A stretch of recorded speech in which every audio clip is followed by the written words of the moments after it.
하나님 말씀 역대상 21장 1절에서 8절까지의 말씀입니다. 역대상 21장 1절에서 8절 말씀입니다.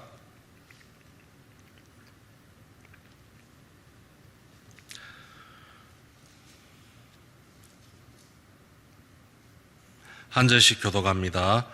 사탄이 일어나 이스라엘을 대적하고 다윗을 충동하여 이스라엘을 계수하게 하니라.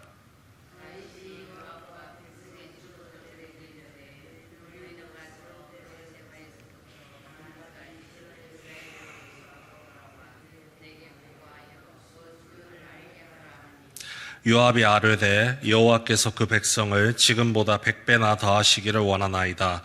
내 주 왕이여, 이 백성이 다 내 주의 종이 아니니까 내 주께서 어찌하여 이 일을 명령하시나이까?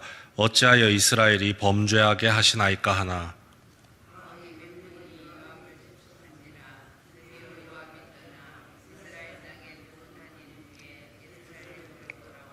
요압이 이 백성의 수요를 다윗에게 보고하니 이스라엘 중에 칼을 뺄 만한 자가 110만 명이요 유다 중에 칼을 뺄 만한 자가 47만 명이라.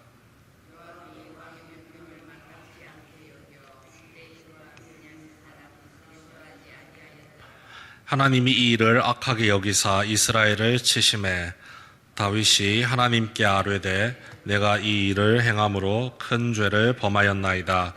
이제 간과없나니 종의 죄를 용서하여 주옵소서. 내가 심히 미련하게 행하였나이다 하니라. 아멘. 역대상 21장의 내용은 사무엘하 24장의 내용과 동일합니다.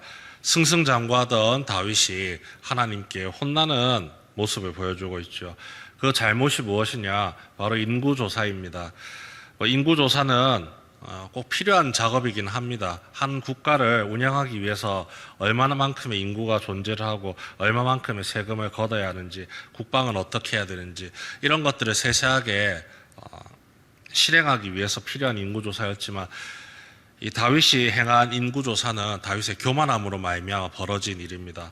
하나님의 은혜 덕분에 이스라엘 백성들이 이 땅을 차지하고 평안을 누리고 그 힘을 얻을 수가 있었던 것인데, 그것을 오로지 자신의 공으로 삼으려 했던 다윗의 교만에 대해서 하나님이 지적하시는 내용이 바로 이 인구조사입니다. 사무엘 하에서는 인구조사를 일으키게 한 주체를 하나님으로 봅니다. 그래서 하나님께서 진노하셔서 이스라엘에게 벌 주시기 위해서 다윗을 격동시켜 인구조사를 시켰다라고 이야기하는 반면, 이 역대상에서는 1절에서 나오죠. 사탄이 일어나 이스라엘을 대적하고 다윗을 충동하여 이스라엘을 계수하게 하니라. 포로기 이후의 사람들이 자신의 신앙의 정체성, 하나님의 백성이라는 정체성을 지켜나가야 하는데, 그 정체성을 지키기 위해서 가장 중요하게 여기는 이 다윗 왕조에 대해서 흠이 잡히지 않도록 일부러 이런 표현을 바꿔서 쓰고 있는 것이죠. 사탄이 충동질을 했다. 하나님께 쓰임을 받아서 다윗의 마음을 미혹하게 했다. 결국은 사무엘하와 역대상의 내용, 다윗의 교만으로 인해 일어난 일이라는 것은 똑같습니다. 다만 말을 바꿈으로 인해서 이 다윗에게 많은 실수가 없었다는 것을 일부러 굳이 강조를 하고 있는 것이죠. 그리고 이 역대상에서는 이 사무엘 하에 나왔던 다윗의 여러 죄악들에 대해서 하나도 이야기하지 않는다는데 주목을 해볼 필요가 있습니다. 이 사무엘 하에서는 다윗과 그 집안의 여러 가지 죄가 나타나죠. 이 우리아의 아내인 바세바를 겁탈한 사건, 이 간음죄에 대한 내용도 있고, 다윗의 장자인 암논의 근친상간, 그리고 다윗의 아들이었던 압살롬의 반역과 또 불량배 세바의 반역 등 이 다윗 왕조의 실책이라고 할 수 있는 것들이 계속해서 낱낱이 까발려지는 반면에 이 역대상에서는요, 이 인구조사에 대한 부분만 콕 집어서 이야기를 합니다. 사실 역대기에서도 이 인구조사에 대한 부분은 빼려면 얼마든지 뺄 수가 있습니다. 왜냐하면 이것도 다윗이 하나님 앞에 죄를 지었다는 사실, 잘못했다는 사실이 낱낱이 드러나기 때문입니다. 그런데 콕 집어서 인구조사를 일부러 이 역대상 안에 실어다 놓았습니다.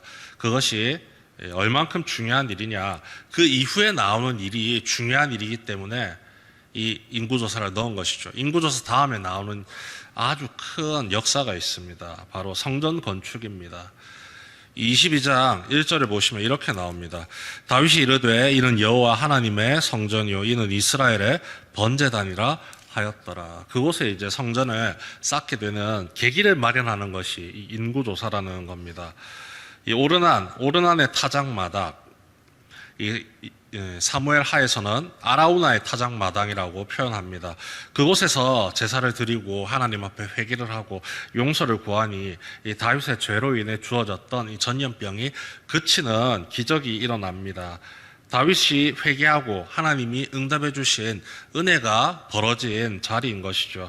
그래서 이곳을 성전의 터로 삼고 성전을 건축하려고 준비를 합니다.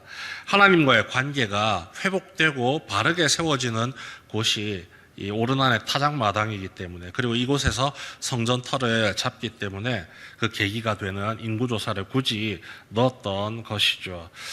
다윗이 용서를 받고 이스라엘 백성들이 구원의 은혜를 누린 자리입니다. 동시에 포로기 이후에 이스라엘 백성들도 희망을 얻고 다시 고향으로 돌아와 하나님과 함께 나아가기를 소망하는 성전이 세워지는 곳이죠.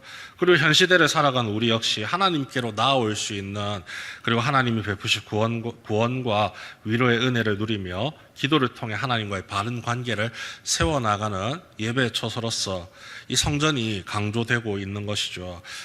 이 다윗의 인구조사로 인해 성전터가 정해졌는데요. 이 성전터, 이 과거 아브라함이 하나님께 이삭을 바치려 했던 모리아 산입니다.